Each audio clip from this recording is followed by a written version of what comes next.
je m'appelle Manuel Combe, j'ai 19 ans. J'ai commencé le basket à Bruxelles quand j'avais 5 ans avec mon oncle Nicolas Justens. Voilà, depuis mes 5 ans, je suis à fond dans le basket. Je suis passé un peu partout dans le pays pour jouer au basket. Donc j'ai commencé à Bruxelles, puis je suis parti au centre de formation à Jambes, puis je suis parti en division 2 à Montseno et maintenant je suis à Miami. En fait, je voulais jouer en fait en NCAA parce que pour moi c'est là que tu as les plus gros talents de basketball dans le monde. Et donc je voulais venir ici et jouer et j'ai eu l'opportunité d'être dans une très bonne équipe ici, Miami Hurricanes, avec coach Huger qui était un des meilleurs meneurs en Belgique dans son temps. Et donc voilà, ils m'ont proposé une bourse et jouer ici dans cette équipe et dans une des meilleures conférences du pays, bah, c'est un honneur pour moi. Donc j'ai pas hésité dès que j'ai eu l'opportunité. Alors, depuis que j'ai 15 ans, j'ai fait moins de 16, moins de 18, moins de 20. J'ai fait quelques entraînements aussi l'année passée avec l'équipe nationale homme. Depuis que j'ai 16 ans, j'ai eu des très bons coachs comme coach Bouffiou, coach Vorvac et tout ça. Et voilà. Mes premières récompenses individuelles, c'était vraiment en moins de 20. Quand j'ai été sélectionné dans le meilleur 5, je pense, je l'ai fait 3 fois et j'ai été sélectionné 2 fois dans le meilleur 5. C'était avec coach Vorvac. Et cette année-là, on avait fait un très très bon tournoi. On a fini, je pense, 4e.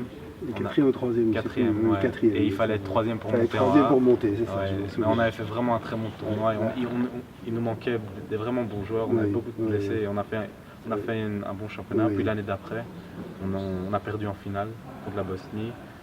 Et on a fait aussi vraiment un très bon tournoi. Et ce qui nous a permis, cette année, on sera en division A. Comment vois-tu l'avenir, je dirais, à court terme et à moyen terme?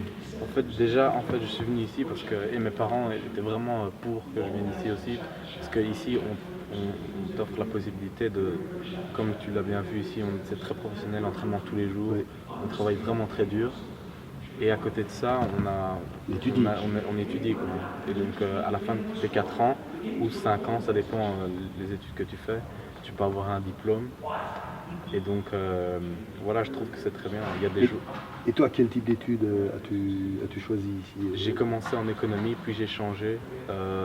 Ça s'appelle marketing, sports marketing. Sports marketing, ouais. C'est bien, tu vas rester dans le sport. Oui, vraiment, c'est ce que j'ai envie de faire, rester dans le sport. Donc. Oui, c'est très important, effectivement, de maintenir le niveau au basket ici, mais aussi au niveau des études. D'après ce que j'ai entendu, il faut vraiment bien combiner les deux. Et comment se passe une journée alors pour toi? Déjà on se réveille très tôt pour les cours, tous nos cours pour les basketteurs et aussi en général pour les athlètes, c'est très tôt. Donc moi j'ai cours 8h du matin, 9h du matin, jusqu'à midi, 1h. Après là c'est directement entraînement à 3h, mais on doit déjà être dans la salle en train de travailler 2 heures minimum. Donc voilà, entraînement et puis bon, aujourd'hui l'entraînement n'était pas très long parce qu'on a un match demain. Il a duré que 2 heures quoi. Il a duré pas très long, oui. Mais en général, pendant l'été c'est 4 heures les entraînements. Donc, ah bon? Ouais. Donc, un entraînement par jour? Un entraînement. On a muscu le matin. Là on n'a pas muscu parce qu'on ne fait jamais muscu la veille et le jour d'après. Oui, parce que vous jouez demain de nouveau. Je crois. Donc pas de muscu, donc là on ne doit pas se réveiller le matin. Et alors après l'entraînement, qu'est-ce que tu fais? Tu sors, tu vas dormir, tu étudies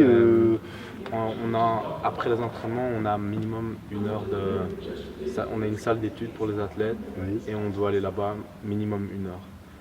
Donc, c'est strict quand même. Hein. Oui, surtout le coach est très à cheval sur l'école. J'ai vu, il est très exigeant, il est très proche des joueurs, mais en plus il a la poigne et il a la discipline. C'est l'impression qu'il m'a donnée.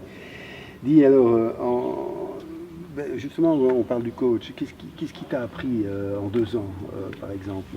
Qu'est-ce qui t'a apporté en fait? Tu t'as appris, ça veut dire faire beaucoup de choses, mais qu'est-ce qui t'a apporté? Je veux dire, le jeu ici est très différent dans Belgique, donc il m'a vraiment facilité ma progression, ma transition au basket américain. Il m'a vraiment expliqué la différence, ce que c'était en regardant mes matchs. Après, le jour d'après, vraiment étudier mon jeu. Il m'a appris à être vraiment un étudiant du jeu. Ah bon. Et d'apprendre de mes erreurs. Et le niveau est vraiment différent, est beaucoup plus athlétique. Donc il m'a vraiment appris comment moi changer, pas vraiment changer mon jeu, mais vraiment à transitionner mon jeu européen vers le jeu américain. Et alors, parce que ça prend quand même beaucoup de temps pour le coach, il fait ça avec tout le monde ou bien tu es un cas spécial? Déjà, en fait, on en a beaucoup d'assistants. Donc, j'ai vu, oui. Moi, c'est coach Huber qui m'a recruté, enfin qui m'a appelé en premier. Donc, c'est vraiment ici, c'est vraiment comme, allez, je vais dire, c'est comme mon coach personnel. Donc, je parle tout le temps avec lui. Hier soir, j'étais ici en train de regarder des vidéos de moi. Déjà, pour moi, être dans une équipe nationale, que ce soit moins de 16, moins de 18, moins de 20 hommes, c'est vraiment un honneur pour moi et vraiment j'apprécie toujours d'être sélectionné. Et maintenant que c'est une des premières fois que si je suis sélectionné, ça va être ma première fois avec les hommes. Et donc vraiment, je suis vraiment heureux. Dernière question, allez, la NBA, tu l'ambitionnes? Oui, bien sûr, ça a toujours été un de mes objectifs. Et c'est pour ça que je travaille dur. Bien sûr pour l'université de Miami, mais aussi toujours pour mes objectifs personnels. Ça a toujours été dans ma tête. Et tu le vois par étapes, d'abord le gratin européen et puis la NBA, ou bien d'abord un club en Belgique et puis un club européen et puis la NBA, comment vois-tu ça? Par question, expérience, on a des joueurs ici qui sont partis en NBA, tout ça, donc ça vraiment varie, je sais pas vraiment dire, c'est compliqué à dire.